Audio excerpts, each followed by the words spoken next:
Hello, my name is Michael Bowie, and I'm going to do lighting for an episode of Quentin Littlejohn's Cut with Scissors. I know that Quentin has been talking about creating a film look or a cinematic look. He's talked about different things like aspect ratios, framing, color grading, correcting things like that.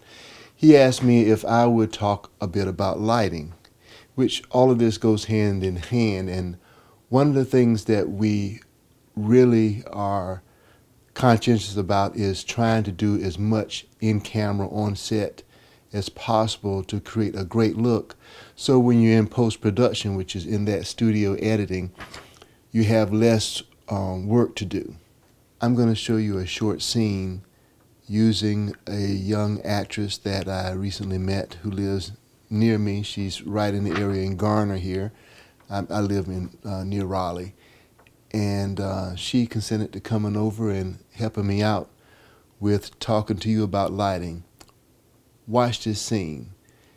Emily's sitting at home waiting for her husband who is going to take her to dinner. She's excited about going out with him to dinner. And she's looking at restaurants and trying to decide where she wants to go when he comes home. It's a beautiful day. The birds are chirping and the sun is kissing through the window, placing soft beams across the wall behind her and on the painting. She's got a couple of lights on, just because of mood. Ooh, I love this restaurant.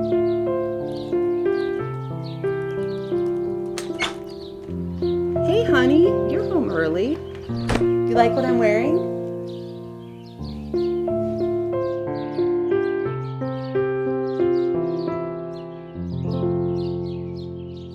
I'm going to talk about that scene a little bit later, but let me tell you something right now. That really was not shot during the day. It was shot at night, at 8:30 or 9 o'clock at night. And I lit it to make it look like we were shooting at day with the sun coming through the window. And we talked about how we achieved that kind of look. Let's first talk about some of the things that it takes to make a cinematic or film look. One, make sure that you use the manual exposure mode on your camera. Don't set it in auto. If you set it on auto, that's the little green easy setting. You may feel, well, I don't have to think about what I'm doing and the camera's going to do it for me. But every time you move that camera around, when the light changes a little bit, it's going to make your lighting go up and down, light and dark, light and dark. Horrible look. As soon as you turn a little bit towards the window, it's going to see that extra light and try to compensate. As soon as you turn to where it may be a little darker, it's going to kind of try to compensate. Manual mode is where you control your aperture or iris, which is the opening on your lens, where you control the shutter speed or how fast that shutter opens and closes. And we're talking digital, but that's the principle.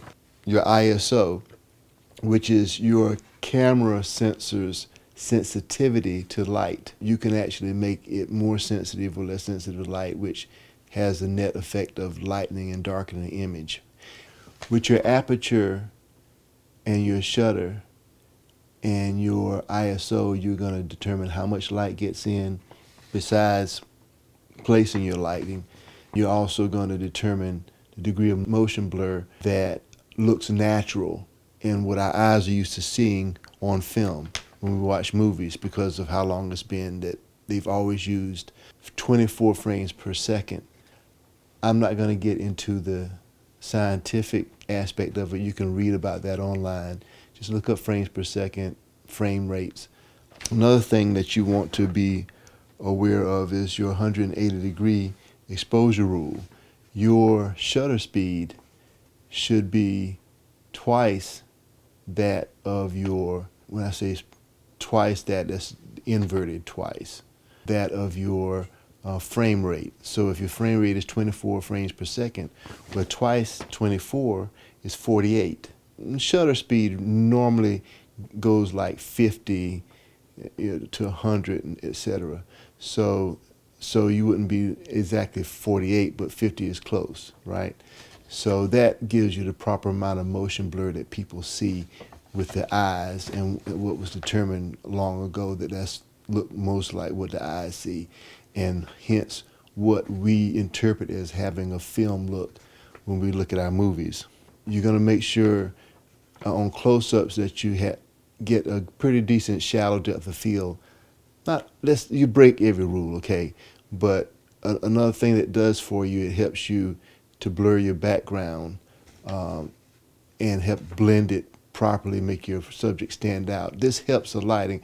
I'm telling you all these things because they work hand in hand with the lighting. How do you light? You want to set up your main light, which outside your main light is the sun, right? That's your key light. Your key light can be 45 degrees above, and maybe it's to the left, maybe it's to the right, depends on what you want to determine to be the primary profile of the face. 45 degrees or so in here, but it varies. It depends on how much you want to shadow the other side. That 3-point lighting would be, if you have the key, then you have a fill. So if you put a key on one side of the face, then what you have is light, and it'll be black or dark over here. And then you put a light on this side and you turn it up just enough to begin to fill in where this is not completely black, unless you're going for that villain look, or you just want a very contrasty, dramatic look. And then your rim light or hair light, which would cast back here to separate the person from the background. And 4-point lighting would be to put a backlight that goes against the background as well. Sometimes that backlight could actually double as a head or hairline or rim light, as well as illuminating the background. A lot of people stick with the 3-point lighting. And again, if you have a number of people, this is like 1 or 2 people we're talking about. If you have a group of 3, 4, 5 people, it's going to be tough to say, oh, I'm going to put 3-point lighting on the subject. So you use common sense. But generally, when you're doing close-ups and medium close shots, again, when we talked about framing a close-up, medium close shot, you are going to want to pay attention to how your subject looks and flatter them as much as possible, or get the emotion expression from them, and just make a very nice look. The shots are important. The way you frame the shots, cinematic look, you got to frame it. I talked about this in another episode, so I'm not going to get into it, but study the different kinds of looks of framing that you do, whether it's on your wide frame, your long shots, your medium shots, your close-ups, your extreme close-ups. This is part of it. And you're going to have to change your light to make it look consistent. So, and we're going to demonstrate that with, talk about that when we discuss Emily's scene. Right now I have diffusion, just like soft boxes. They have the little translucent material that softens the light, where it's not harsh. If you just shine the lights right at the subject with no filter, then it's going to be kind of harsh, which hard light might be what you want for certain looks. In a lot of cases, though, you tend to want to flatter the person with a little bit softer light, not let it be bright against them. Also, you might want to use a gel to color it slightly. Like, for instance, in the shot that we're doing here, I have put a blue gel on the backlight that's hitting behind me to kind of contrast a little bit warmer light that I have on me, which actually makes me look a little tannish. We call that going to amber or yellows, and versus blues and teals. It's kind of a contrast on the color wheel. They're opposite each other, so it helps to expand the depth of the scene. If you notice behind me, I also have a light over here, a practical. Now, if I were doing an establishing shot here and you see that in the shot with Emily, I would have done an establishing shot where you see another light over towards the door, which is why you see more light here. That would actually be my key. This practical is more for to add depth to the scene, and it's not really fundamental to how I'm lit personally, unless you want to think of it as helping to separate the background. So, as a matter of fact, that's a very important point, is evaluate where you're going to let people, the viewers, when they're looking at the scene, they're looking at the scene and where's the light coming from. You want to key, notice that word key I used there.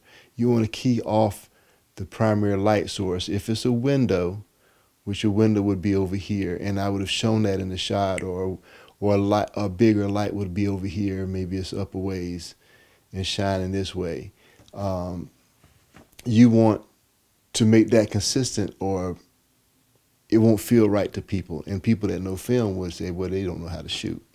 I know, and the temptation is, and I used to do that, we've all done that when we didn't know any better, is, oh, now if I move the light over here, it'll be perfect. They look just perfect. Or I got to move the light over here because there's a chair in the way, or a table in the way, and I don't want to move that.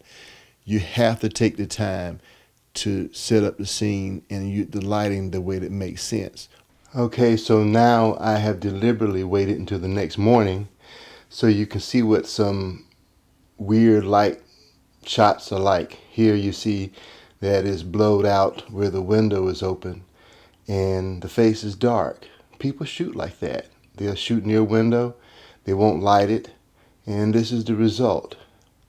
Now you can mitigate that by saying, you know what, I'm going to close the blinds. But of course now you have to light it. And notice you're still going to have that light coming up at the through the blinds. At this point you see where I have done the lighting to compensate for the window. I have a little bit of blocking going on at the window because I used one of the flags, the solid flag that does the blackout, the solid black, just to block off some of the sun. With that one flag and the size it is, I wouldn't be able to just block out that window completely, but that's not my purpose here. I want it to look like a little sunlight coming through. In this night for day scene rather, shooting at night but trying to get a day look, you see the sun coming through the window, and you see the streaks across the back wall over there and across the painting, and the light is actually, I have a light shining on the actual painting itself to make it pop a little bit so it's not dull, as well as that 650 watt Fresnel, Fresnel, Fresnel light it's more of a warmer light. It's very hot. It's hot to touch. You don't want to touch it when it's operating. It'll burn you. Even the cover, the shell, the casing will burn you. So you handle those with gloves or you let them cool off. Have another 650 out the window. That's the smaller window to Emily James's left, and to her right, which is this window you see here, to her right, which is your left, the larger 2-pane window. I have 1,000 watt Fresnel. So 1,000 watt Fresnel on the big window to simulate the key light, which is the sun, and then the daylight that's streaming through the other side of 650, and then another 650 in the house sitting over to her left, flooding the space to help make it have a sense of light. And do you know that everything that you're going to need to do when you get there, experience tells you over time, but at the same time, when you get there, you're going to have to make adjustments. You're going to have to know, well, how much do I need to turn up the intensity coming through the window? How much do I need to flag off with barn doors or with actual flags on C-stands? How much do I need to cut and shape the light? You want to shape the light. That's the thing to make it work. When you're shooting reflective and transparent or semi-transparent things like trophies that are glass or reflective surfaces, people's photos with the glass frame and things like that, you want to be careful how you place your lights that is not reflecting the actual light through. People with glasses have this issue. You have to play around with placement of that as well. You want to give it enough contrast that you have detail and it's not blowed out or it's not too dark. Again, this is where that monitor with the false color helps, and with the waveform monitor helps. And cameras have some of these tools on them too. Now you also have what's called day for night. Now in a day for night shot, you're trying to get a nighttime shot, but you're shooting it during the day. So day for night, I'm shooting during the day, but I'm trying to get a nighttime look. I'm not a big fan of that. The reason why people do it, and I've done it, is because it's expensive to shoot at night. It's actors are there at night. Maybe they want to travel a distance to go home, so now they got to get a hotel. Or maybe they're shooting halfway through the night. Have this experience in Alien Savior, but I prefer the nighttime look. It looks so much better if you shoot it properly. Remember though that you can't shoot that floating head. You won't, unless that's what you're going for aesthetic reasons. You don't want to have the head floating in black space. It's not. People think it's. Well, at least I lit the subject. I've done it. Let me say this. You're going to look at a lot of stuff that I have shot that is just not shot right, to be honest. The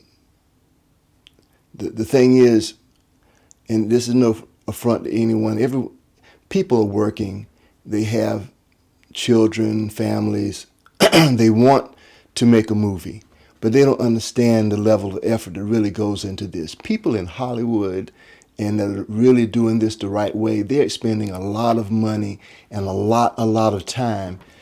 You may shoot one scene that takes all day long to shoot it, and we're running around here shooting 1, 2, 3, 4, 5, 6, 7, 8 scenes in one day, and you're not lighting it. I'm not lighting it properly. I know what I should be doing.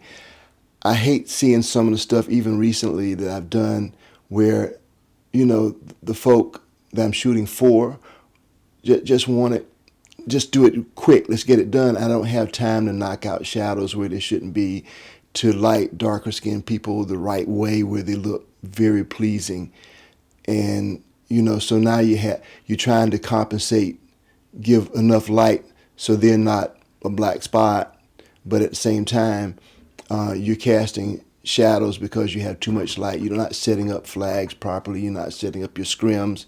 So that's out there. I know maybe 1 or 2 people that they don't shoot unless they shoot everything pristine. I want to do that, but the practicality of it, you're not going to get much done. You're just not going to. The actors won't understand. And some of your crew won't. A lot of them will. And they aspire to it. I've had sound guys that are on me, I need to do this. Let's turn the refrigerator off and all these things. All these things take extra time, and it's the right thing to do.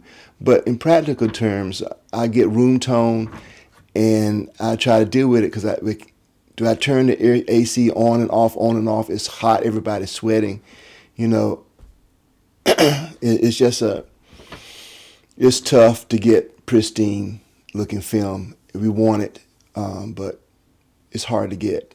Lighting is part of that. That's time consuming.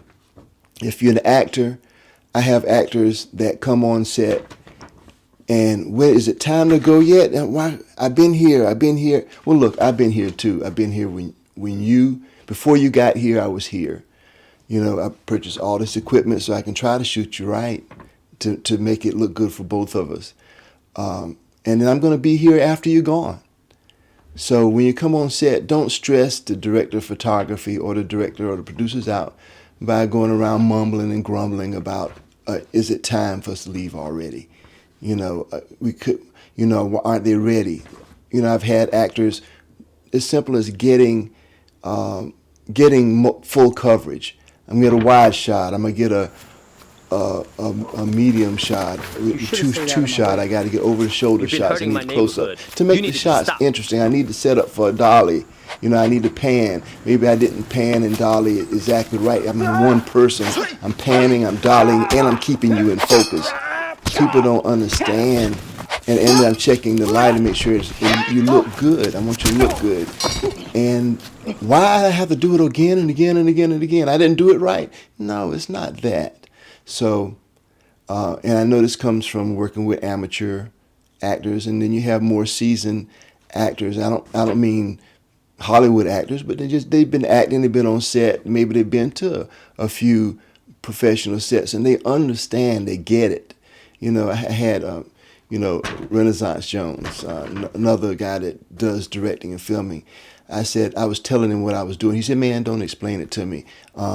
Do you? I know you do, getting what you need to get." I love that.